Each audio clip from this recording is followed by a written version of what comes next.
I never thought I'd be the guy sitting in a parked car at 2 a.m., rain pelting the windshield, staring at the glow of a motel sign while my entire world collapsed. But there I was, watching my wife of 12 years slip into room 114 with a man who wasn't me. My hands gripped the steering wheel so tight my knuckles turned white, and I felt something break inside me. Not just my heart, but my entire understanding of my life. Let me back up. My name is Nathan Porter. Everyone calls me Nate. I'm 38, work as a civil engineer, and until 3 months ago, I thought I had a pretty decent life. Nothing extraordinary, but solid. The kind of life you build carefully, brick by brick. My wife Melanie, meld of friends and family, worked at Silver Creek RV Sales, one of the biggest recreational vehicle dealerships in the state. She was their top salesperson 4 years running. Mel knew everything about those vehicles. Could tell you the engine specs, the towing capacity, the difference between gray water and black water tanks. Customers loved her because she never talked down to them, even the ones who didn't know the first thing about RVs. She had this way of making people feel comfortable, making them laugh. It's what made me fall in love with her all those years ago. "You should have seen this couple today," she'd say, kicking off her heels after work. Husband insisted he needed the biggest diesel pusher on the lot. Wife kept giving me these looks. I ended up showing them a nice compact Class C that gets twice the mileage. By the end, even he admitted it was the better choice. Those stories were our ritual. She'd tell me about her day, the characters she met, the sales she closed. I'd tell her about whatever bridge or highway expansion I was working on. Not as colorful, but she always listened. We'd have dinner, maybe watch something on TV, then head to bed. Simple, comfortable. At least that's what I thought. The first sign something was off that came in early February. Mel stopped sharing her work stories. At first I didn't think much of it. Everyone has quiet phases, right? But then I noticed other things. She started taking more time getting ready in the mornings. New clothes, different perfume. She'd check her phone constantly, turning away slightly when texts came in. "Everything okay at work?" I asked one night over dinner. Takeout Chinese that was getting cold while she scrolled through her phone. Suspicious. Yeah, fine." She didn't look up. "Just busy. We got a new shipment of Airstreams." "That's good, right? Those always sell well." "Yeah." She put the phone down finally, gave me a quick smile that didn't reach her eyes. "How's the Robertson overpass coming along?" That was the first time I felt it. That cold knot in my stomach. Mel knew I wasn't working on the Robertson project anymore. I'd been telling her about the new highway interchange for weeks. I tried to brush it off. Maybe she was just distracted. Work stress. But the knot stayed, growing a little tighter each day. She started working late more often. Sometimes she'd come home smelling faintly of whiskey. "Just one drink with the team to celebrate a big sale," she'd say. Her boss, Alex Davidson, had apparently instituted these little celebrations. Alex, even the name started to grate on me. Alex thought this. Alex suggested that. Alex was implementing a new sales strategy. Alex. I'd met him a few times at company events. Tall guy, early 40s, with that polished look of someone who spends a lot on haircuts and watches. Always had this smile that seemed practiced in a mirror. Too perfect, too confident. I never liked him, but I kept that to myself. Mel seemed to respect him, and that was what mattered. Until the night everything shifted. It was a Thursday in March. Mel had texted she'd be late. Another team celebration. I decided to surprise her with dinner when she got home. Picked up steaks from that butcher shop she liked. Got some fancy vegetables I couldn't pronounce. Even stopped by the liquor store for her favorite wine. Around 9 p.m., I heard her car in the driveway. I had everything ready. Table set, candles lit, music playing low. Romance wasn't dead in our marriage. At least, I didn't think it was. The moment she walked in, I knew something was wrong. Her blouse was buttoned incorrectly. Her hair was mussed in a way that couldn't be explained by wind. And when she saw the table, the candles, me standing there with a stupid grin on my face, she looked guilty. "Oh, Nate," her voice cracked a little. "What's all this?" "Just thought I'd surprise you. Rough day?" She nodded, not meeting my eyes. "You could say that." "Want to talk about it?" "Actually, I think I need a shower first." She moved past me quickly, her perfume mixed with something else, cologne that wasn't mine. I stood there for a long time after she disappeared upstairs, staring at the flickering candles, the cooling steaks. The knot in my stomach turned into a block of ice. Later, after a silent dinner where she picked at her food and avoided conversation, I watched her scroll through her phone again, her face illuminated by the blue light. She'd angled away from me, but I caught glimpses of text messages. One name kept appearing. Alex. So, I said, trying to keep my voice casual, how's Alex these days? Her thumb froze mid-scroll. What? Your boss, how is he? Still doing those team celebrations? He's fine. And yeah, that's where I was tonight. She turned off her phone, finally looking at me. Why? Just curious. You talk about him a lot. She frowned. I don't talk about him that much. Maybe not lately, I conceded. Lately, you don't talk much about anything. That sparked something in her eyes, irritation, maybe even anger. What's that supposed to mean? Nothing, just an observation. I stood up, collecting our plates. You've been distant, distracted. I've been working hard, Nate. The new quarter just started, and Alex has set some pretty aggressive sales targets. There it was again. Alex. Right. I turned toward the kitchen, then stopped.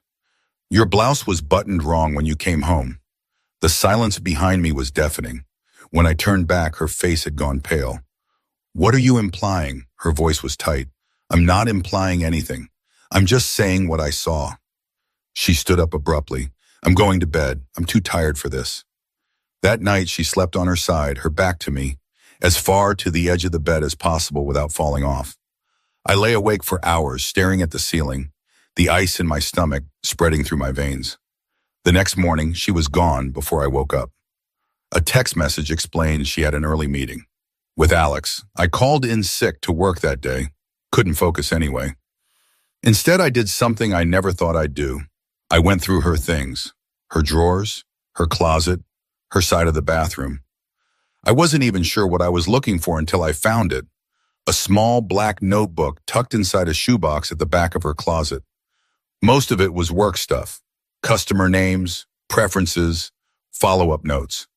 But there were other entries too, personal ones, about Alex, how he'd started complimenting her more, small touches on her arm or back during conversations, private meetings in his office to discuss strategy. And then the entries changed. AD asked me to dinner to discuss the Henderson account, said it would be more comfortable away from the office. I should have said no. The next entry was short. I said yes to dinner. What am I doing? After that, the entries became more sporadic but more intense. AD kissed me in his office today. I didn't stop him. Met AD at the Lakeside Motel. Told Nate it was a late sale. I hate lying to him. AD says he's falling for me. Says he's never felt this way. I don't know what to believe anymore.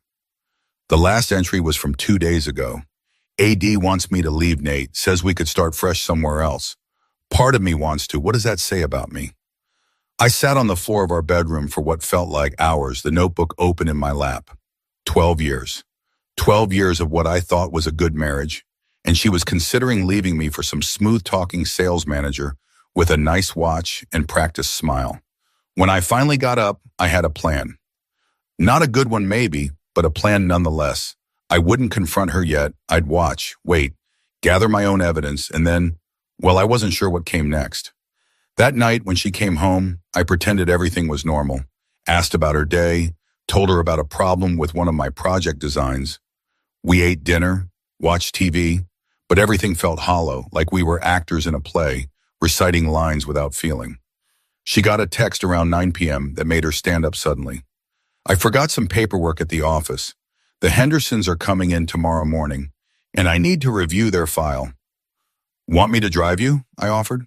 No, I'll be quick. She was already grabbing her purse, keys. Don't wait up if you're tired. After she left, I waited 10 minutes, then followed. Not to her office, as it turned out, but to the Lakeside Motel on Route 16. I parked across the street and watched as she pulled into the lot, checked her makeup in the rearview mirror, and then walked to room 114. Alex was waiting at the door, and that's how I ended up sitting in my car at 2 a.m., rain streaming down the windows, watching the door of room 114 like some pathetic character in a bad movie. She came out at 2:17 a.m. exactly. I know because I checked my watch, wanting to remember the precise moment my marriage officially died in my eyes. Alex kissed her at the door, not a quick peck, but deep and lingering. His hand slid down her back, lower than any boss should touch an employee. She didn't push him away. I followed her home, staying far enough back that she wouldn't notice. Watched as she pulled into our driveway, checked her appearance again, sprayed something, probably perfume to mask his scent, and walked into our house. I gave her 20 minutes to shower and get into bed before I went inside. She was pretending to be asleep when I entered the bedroom. I stood in the doorway for a long time, looking at her shape under the covers, the woman I thought I knew. "How was the office?" I asked quietly. She startled, then turned over slowly. "What? Oh, fine. Found what I needed." "Good," I paused. "And how was Alex?" Her body went rigid. "What?" "Alex, your boss, the guy you just spent 4 hours with at the Lakeside Motel." She sat up, clutching the sheet to her chest. "Nate, I don't." My voice sounded strange, even to me. Calm but hollow. "Don't lie anymore. I saw you. I followed you. I saw you go into that room, and I saw you leave. I saw him kiss you goodbye." Tears filled her eyes. "It's not what you think." I laughed, a harsh sound without humor. "Really? That's what you're going with? The oldest line in the book?" "Please, just let me explain." "Explain what, Mel? Explain how you've been sleeping with your boss? How you've been lying to me for... How long has this been going on?" She was crying now, tears streaming down her face. 2 months. "But Nate, it's complicated." 2 months, I repeated. 2 months of lies. 2 months of coming home to me after being with him. I ran a hand through my hair. God, I feel sick. "Please, Nate, just sit down. Let's talk about this." "Talk?" I shook my head. "I found your notebook, Mel. I know you're thinking about leaving me for him. What's there to talk about?" Her eyes widened at the mention of the notebook. "You went through my things?" "Yes, I did. After months of you being distant, coming home late, smelling like another man's cologne. Yes, I snooped. Sue me." "That's private," she whispered. "So is marriage," I shot back. "Or at least I thought ours was." She looked down at her hands. "I never meant for this to happen." "Nobody ever does." I leaned against the door frame, suddenly exhausted. "So what now? You want to be with him? You want to leave?" "I don't know." Her voice was small. "I'm confused." "Confused," I echoed. "Well, let me help you with that confusion. I'm going to a hotel tonight. You can stay here and figure out what you want, but I'll tell you this. If you choose him, we're done. No second chances." "Nate, please. I need some air." I turned to leave, then stopped. "One question. Do you love him?" She didn't answer right away, which was an answer itself. Finally, she whispered, "I think I might." I nodded slowly. "Then maybe you should be with him." I packed a bag while she cried in our bed. The bed we'd picked out together 6 years ago, arguing good-naturedly about firm versus soft mattresses. The bed where we'd made love countless times. The bed where, apparently, our marriage had started dying without me noticing. As I headed for the door, she called out, "Nate, wait. There's something you should know about Alex." I paused, hand on the doorknob. "Unless he's dying of a terminal illness, I don't care." "It's not just me." Her voice was steadier now. "He does this with all the female sales staff. Has for years." I turned slowly. "What?" She wiped her eyes. "He picks someone, shows them special attention, makes them feel chosen. Then he moves on. There was Diane before me, and Rebecca before her." "And you knew this when you started sleeping with him?" I couldn't keep the disgust from my voice. "I thought I was different," she said quietly. "He said I was different." "Jesus, Mel." I shook my head. "They always say that. It's manipulation 101. "I know that now," she whispered. "But it felt real. Real enough to risk our marriage, to lie to my face for months." "I'm sorry." "Yeah," I opened the door. "Me too." I spent the night at the Comfort Inn off the highway. Didn't sleep, just stared at the ceiling, replaying the last few months in my head, looking for signs I'd missed. There were plenty now that I knew what to look for. Morning came, and with it, clarity. I wasn't ready to give up on 12 years of marriage, not without a fight, not without making Alex Davidson pay for what he'd done. I went to work, though I couldn't focus worth a damn. My colleague Tony noticed something was off. "You look like hell, man," he said, dropping into the chair across from my desk. "Everything okay?" I considered lying, saying everything was fine. Instead, I heard myself say, "Mel's having an affair with her boss." Tony's face fell. "Shit, Nate, I'm sorry. You sure?" "Caught her at a motel with him last night." He winced. "What are you going to do?" "I don't know yet." I rubbed my eyes. "But I need to do something. Apparently, this guy has a history of going after his female employees, makes them feel special, sleeps with them, then moves on to the next one." Tony frowned. "That sounds like sexual harassment." "Yeah, I guess it does." I hadn't thought of it quite that way. I'd been too focused on the betrayal, on my own pain. "No, seriously," Tony leaned forward. "If he's her boss, there's a power dynamic there. Even if she was willing, it's still messed up." "She was definitely willing," I said bitterly. "Maybe." Tony shrugged. "Or maybe she felt pressured. Either way, what he's doing is wrong. And if he's done it multiple times..." She mentioned 2 other women before her. "Then there's a pattern. That's the kind of thing that gets companies sued." That sparked something in my mind. "You think I could sue Silver Creek RV? I'm not a lawyer, but it sounds like they've got a predator in management who they've allowed to continue this behavior. So yeah, maybe." He paused. "But is that what you really want, to sue your wife's company?" I didn't know what I wanted. Revenge, maybe. Justice, some way to make sense of the mess my life had become. "Look," Tony said, "my sister went through something similar at her accounting firm. Partner kept coming on to her, making it clear her career would advance faster if she was friendlier to him. She eventually reported him, and it turned out he'd done the same to at least 4 other women." "What happened?" "The firm settled quietly to avoid publicity.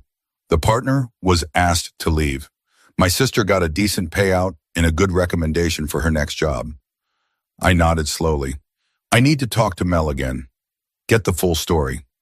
"Just try to keep an open mind," Tony advised. "Affairs are never simple, and when it's a boss, an employee, there are layers there." I texted Mel asking if we could talk that evening. She responded immediately. "Yes, please come home. I need to tell you everything."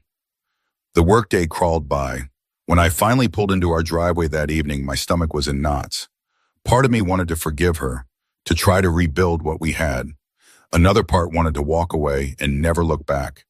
And a small, dark part wanted to find Alex Davidson and beat him senseless. Mel was waiting in the living room, eyes red-rimmed from crying. She'd made coffee, which sat untouched on the table between us. "I'm sorry," she said as soon as I sat down. "I know that doesn't fix anything, but I'm..." Nodded. "I need to understand how this happened, Mel, all of it." She took a deep breath. "It started small, compliments about my sales numbers, then compliments about my appearance, private meetings in his office that would run late. He'd pour us both a drink, say we deserved it after a long day. And you didn't see where this was heading? I thought he respected me professionally," she said quietly. "He talked about promoting me to sales manager, said I had potential. Was that before or after he started touching you?" She flinched. "During, I guess. Looking back, it was all calculated. The way he'd stand too close, the casual touches that became less casual, always when no one else was around. And you let it happen." "Yes." She met my eyes directly. "I did. I was flattered. Things between us had been routine. He made me feel desired, important." That stung. "So this is my fault? I didn't compliment you enough? So you slept with your boss?" "No, God, no."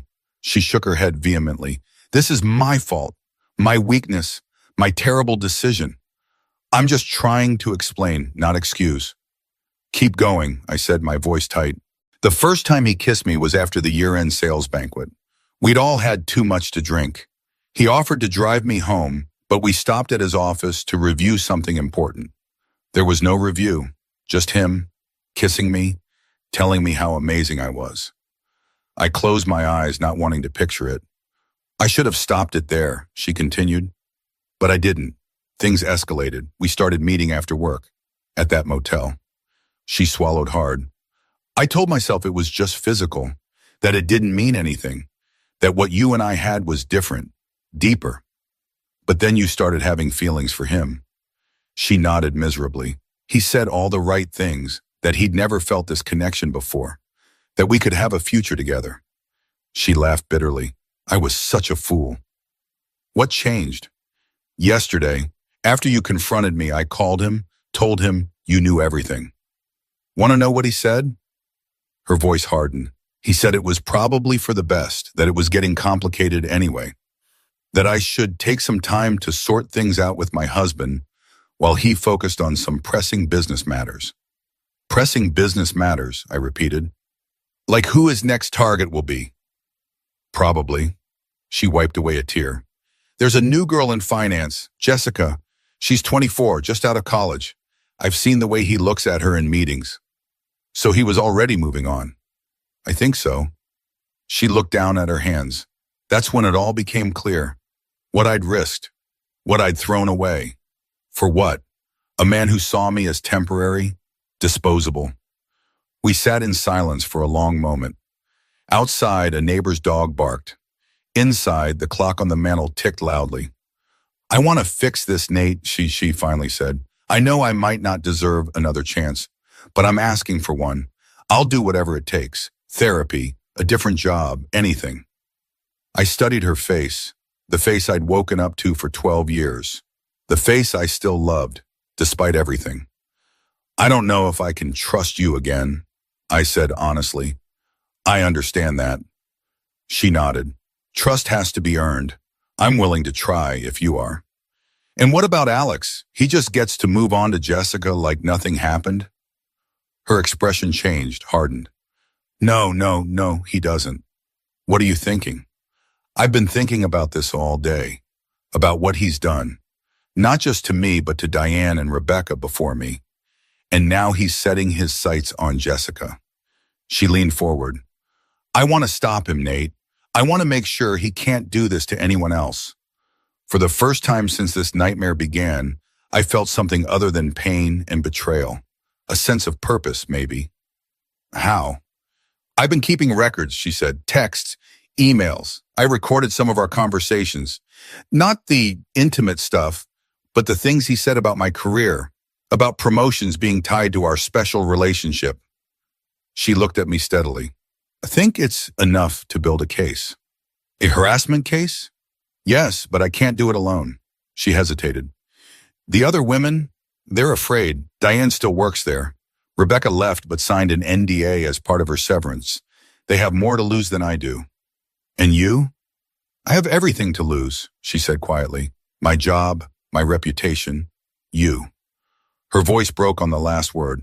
But I'm already losing those things, aren't I? At least this way, something good might come from my mistake. I considered her words. Was this genuine remorse, a desire for justice, or just a way to win back my sympathy? I couldn't be sure. If we do this, I said slowly, it doesn't fix us. You understand that, right? This isn't some grand gesture that erases what happened. I know, she whispered. This isn't about us. It's about him, about making sure Jessica doesn't end up in the same position. I nodded. Okay, what's your plan? The plan, as it turned out, was both simple and risky. Mel would go to H with her evidence, the texts, emails, and recordings. She'd tell them everything, including her own willingness, but frame it within the context of Alex's pattern of behavior and the power dynamic at play. What if they fire you on the spot? I asked. They might, she acknowledged, but they'd have to fire Alex too, or risk a lawsuit, and if they fire me for coming forward about harassment, that's retaliation. You've thought this through. I have. She looked determined. I talked to a lawyer today just to understand my options. She said I have a case, especially with the evidence I've collected. A lawyer? I was surprised. That was proactive. I need to fix what I can, Nate. She reached for my hand, then stopped herself. I can't undo what I did to us, but I can try to make sure Alex doesn't hurt anyone else. I didn't take her hand, but I nodded. When are you going to H? Tomorrow morning, first thing. Do you want me to come with you? She looked surprised. You'd do that? After everything? This isn't about us, I echoed her earlier words. It's about doing the right thing. That night, we slept in separate rooms. I took the guest bedroom, leaving her our bed. Neither of us slept much. Around 3 a.m., I heard her crying softly through the wall. I almost went to her, almost offered comfort, but the wound was still too fresh. I turned over and stared at the wall until dawn broke. The next morning, we drove separately to Silver Creek RV Sales. The showroom was just opening when we arrived, gleaming vehicles lined up under the bright spring sun. It looked so normal, so ordinary. Hard to believe it was the setting for so much deception. Mel straightened her shoulders as we walked in. The HR office is in the back. We passed salespeople setting up for the day, a few customers already browsing the smaller campers near the entrance. A young woman, probably Jessica, I thought, was arranging brochures at the front desk. She smiled at Mel. Morning, Mrs. Porter. Mr. Davidson was looking for you, said to send you to his office when you got in. Mel tensed beside me. Thanks, Jess. I'll be there shortly. Alex's office was visible through a glass wall, corner office, of course, with a view of the entire showroom. He was on the phone, feet up on his desk, laughing at something. He spotted us and waved Mel in, his smile faltering slightly when he noticed me. Change of plans, Mel murmured. Let's see Alex first. Are you sure? She nodded, jaw set. Very sure. Alex was hanging up as we entered, his practiced smile in place. Melanie and Nathan, right? What brings you in today? Shopping for an RV, finally? He laughed at his own joke. No, Alex. Mel's voice was calm, professional. I'm here to give you this. She placed a large envelope on his desk.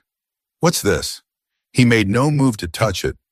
Copies of everything, the texts, the emails, the recordings of our conversations about my career advancement opportunities. She made air quotes around the last words. I'm on my way to HR right now to file a formal complaint of sexual harassment and creating a hostile work environment. The color drained from his face. Melanie, come on. This is ridiculous. We had a relationship, a consensual relationship. Did we? Her voice was steel now. Or did you systematically target me because I was your subordinate, just like you did with Diane and Rebecca and who knows how many others?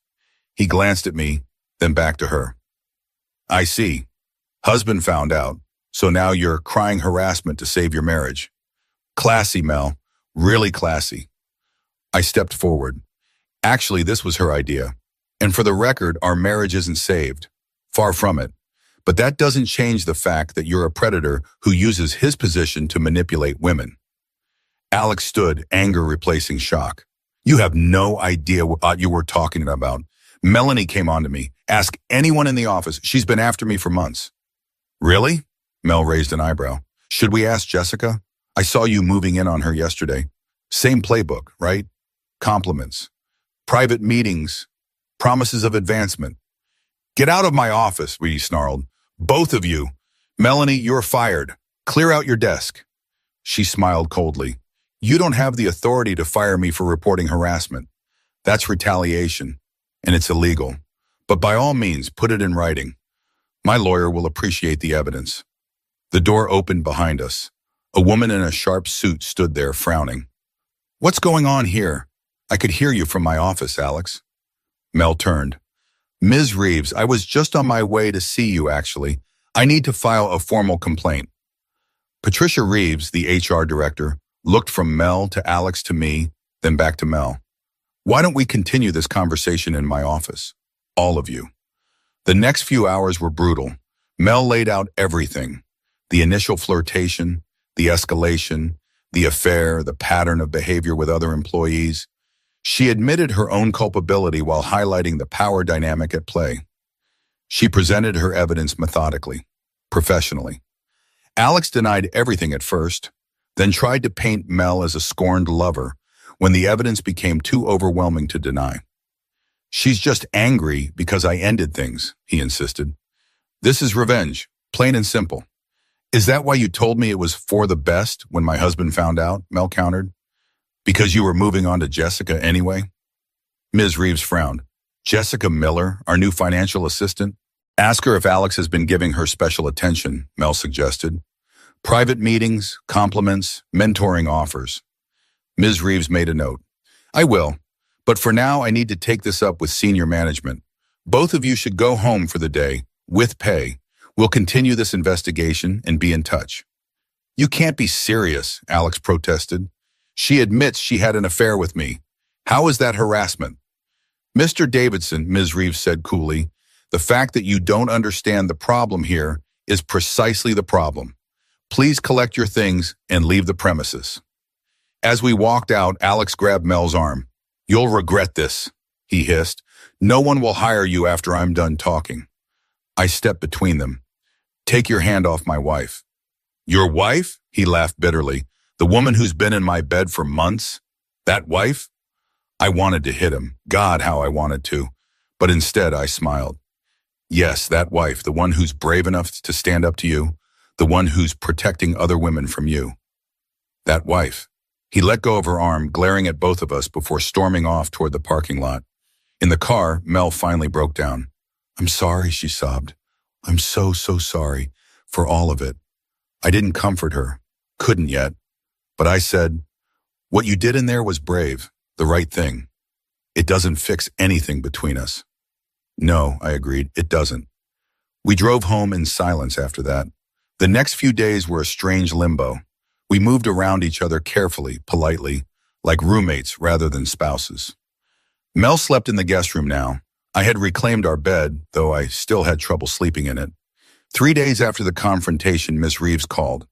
Silver Creek RV was terminating Alex's employment effective immediately. An investigation had revealed similar complaints from other female employees who had been afraid to come forward. Mel was being offered a promotion to sales manager, Alex's former position, if she wanted it, along with a significant raise. And if I don't want it? Mel asked, phone on speaker so I could hear. Then a generous severance package, Ms. Reeves replied. The company recognizes that returning might be uncomfortable, given the circumstances. We're prepared to offer 6 months' salary, plus a positive reference for future employment. Mel looked at me, a question in her eyes. I shrugged. This was her decision. I need time to think about it, she told Ms. Reeves. Can I let you know next week? Of course, take the time you need. After hanging up, Mel turned to me by, what do you think I should do? I think you should do whatever helps you move forward, I said honestly. Whether that's taking the promotion or starting fresh somewhere else. And us? Her voice was small. Is there any moving forward for us? That was the question, wasn't it? Could we rebuild after this? Did I want to? I don't know, I admitted. I'm still processing everything. I understand. She wiped away a tear. For what it's worth, I want to try. Whatever it takes, counseling, complete transparency, anything. Let me think about it, I said, and I meant it. I would think about it. That night, I called Tony to update him on everything that had happened. So this scumbag is out of a job, he summarized. Good. He deserved worse. Yeah, but now I have to decide about my marriage. Tony was quiet for a moment. What does your gut tell you? That I still love her, I admitted, but I don't know if I can trust her again. Trust can be rebuilt, he said slowly. It takes time, work, but people do it. Would you, if it were Rachel? Tony had been married to his wife for 15 years. He considered this. I honestly don't know, man. I'd like to think I'd try, especially after 12 years together. But it would be the hardest thing I ever did. After we hung up, I sat on our back porch, nursing a beer, watching the stars come out. 12 years. 12 years of building a life together. Was I ready to throw that away? Or was I willing to do the hard work of rebuilding? I was still sitting there when Mel came out, tentatively taking the chair beside me. Can I join you? I nodded, offering her a beer from the cooler beside me. She took it, twisting off the cap. I've been thinking about what happened, she said after a while. Not just the affair, but everything leading up to it. And And I realized there were problems in our marriage before Alex, problems I didn't want to face. She took a sip of her beer. We stopped talking, really talking, stopped connecting. We were just coexisting. I wanted to deny it, to say our marriage had been perfect before she ruined it, but that wouldn't be honest. Yeah, I acknowledged. I felt it too. I just didn't know what to do about it. Me neither. She looked up at the stars. So I took the coward's way out, found validation elsewhere instead of working on us. We sat in silence for a while, the night air cool around us. I've decided to take the severance package, she said finally. I can't go back there. Too many memories. I nodded. That makes sense. I'm also going to start seeing a therapist to understand why I did what I did, why I was so vulnerable to his manipulation. That's good. I meant it. Self-awareness was important, whatever happened between us. Nate, she turned to look at me directly. I know I have no right to ask this, but would you consider couples counseling? Not to fix things right away, but to, I don't know, gain some clarity, closure at least, if that's what we need. I thought about it. Counseling wasn't admitting we could save the marriage. It was just a step toward understanding. Okay, I said finally. I'll try counseling. I can't promise anything beyond that. Relief washed over her face. Thank you. That's all I'm asking for. A chance to try. 2 days later, we had our first session with Dr. Levine, a marriage counselor Tony's sister had recommended. It was awkward, painful, revealing. We talked about communication breakdowns, unmet needs, the affair itself. Dr. Levine didn't judge, didn't take sides. She just helped us express what we were feeling. Rebuilding trust takes time, she told us at the end of the session. Months, sometimes years. It requires consistent effort from both parties. Melanie, you'll need to be transparent, patient, understanding of Nathan's triggers and setbacks. Nathan, you'll need to be open to healing, to not using the affair as a weapon in every disagreement. We nodded, both exhausted from the emotional marathon of that first session. Do you think we can do it? I asked her bluntly. Be honest. Dr. Levine considered this. I've seen couples recover from worse, she said finally, but it depends entirely on your commitment to the process. Both of you. Over the next few weeks, we settled into a new routine. Separate bedrooms still, but shared meals. Counseling twice a week. Honest, sometimes brutally so, conversations about our feelings, our fears, our hopes. Mel started a job search, updating her resume, reaching out to contacts in the industry. I threw myself into work, finding solace in the straightforward problems of engineering, where every equation had a solution if you just applied the right formula. One evening, about a month after everything had exploded, I came home to find Mel sitting at the kitchen table, staring at her laptop with a strange expression. Everything okay? I asked, setting down my briefcase. I just got an email from Jessica Miller, the new finance girl at Silver Creek. What did she want? To thank me. Mel turned the laptop so I could see the message. Apparently, after Alex was fired, 5 other women came forward with similar experiences. 2 from Silver Creek, 3 from his previous company. There's a pattern going back at least 8 years. I scanned the email. Jessica wrote that she'd been flattered by the attention at first, but something hadn't felt right.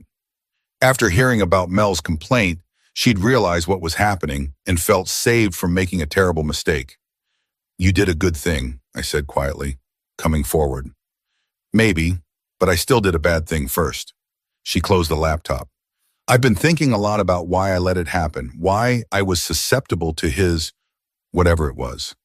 And I think I was looking for excitement, validation, something to make me feel alive again. She looked at me directly. Our life had become so predictable, Nate, so safe. I love safe, I do, but sometimes I need more. More than I was giving you.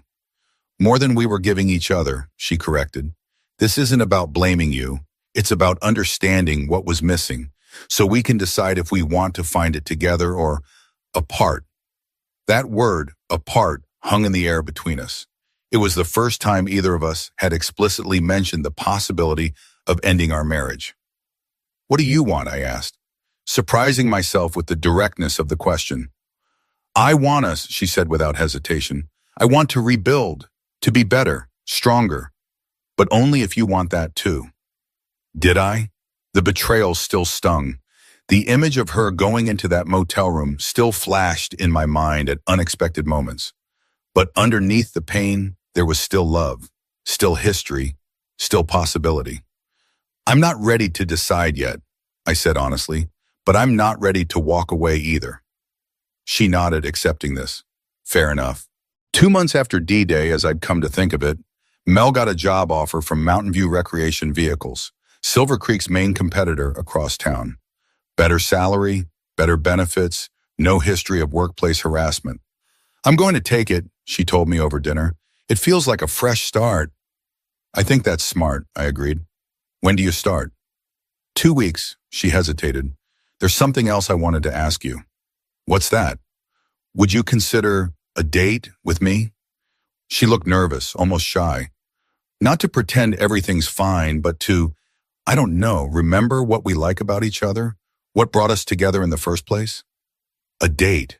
Such a simple concept, yet it felt momentous in our current situation. Where would we go? I found myself asking. Anywhere but the Lakeside Motel, she said, a small attempt at humor that actually made me smile. How about Marcello's, I suggested. It was where we'd had our first date, 13 years ago, before marriage, before betrayal, when everything was new and full of possibility. Her eyes lit up. Really? You'd want to go there? Why not? The food's still good, and I took a deep breath. And I'm not ready to give up on us either, Mel. I'm still angry, still hurt, but I want to try. She reached across the table, tentatively taking my hand. This time I didn't pull away. Thank you, she whispered, for being willing to try me. The date at Marcello's was strange. Part awkward first date, part reunion of old friends, part tense negotiation. We stuck to safe topics at first. Work, Tony and Rachel's new house, a movie we'd both wanted to see. But gradually the conversation deepened. Do you remember our first time here? She asked, twirling pasta around her fork. You were so nervous you knocked over your water glass. I smiled at the memory. And you didn't even flinch. Just helped mop it up and kept talking like nothing happened. I was trying to impress you, she admitted.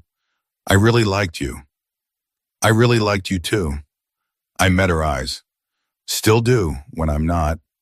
When you're not remembering what I did, she finished quietly. I nodded. Yeah. Do you think you'll ever be able to forgive me? Her voice was small, vulnerable. I'm working on it, I said honestly. Some days are better than others.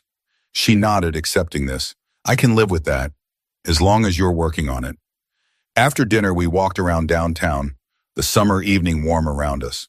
We didn't hold hands, but we walked close enough that our arms occasionally brushed. It felt like progress. Small, tentative progress. 6 months after D-Day, we were still in counseling, still working through issues, still sleeping in separate bedrooms. But we were also talking more, sharing more, going on regular dates. Mel was thriving at her new job, free from Alex's toxic influence. I'd been promoted to senior project manager, overseeing the biggest highway expansion our firm had ever undertaken. One night, after a particularly good date, dinner and a concert in the park, we stood awkwardly at the doors to our respective bedrooms. I had a really nice time tonight, Mel said, sounding like a teenager after prom. Me too. I hesitated, then added, would you want to sleep in our room tonight? Just sleep, I clarified quickly. I'm not ready for more yet. Her eyes widened. Are you sure? No, I admitted, but I think I want to try. That night we lay side by side in our bed, a careful distance between us. It was strange and familiar all at once, like returning to a childhood home, recognizable but different. Nate, she whispered in the darkness. Yeah? I love you. I never stopped, even when I was making the worst mistake of my life.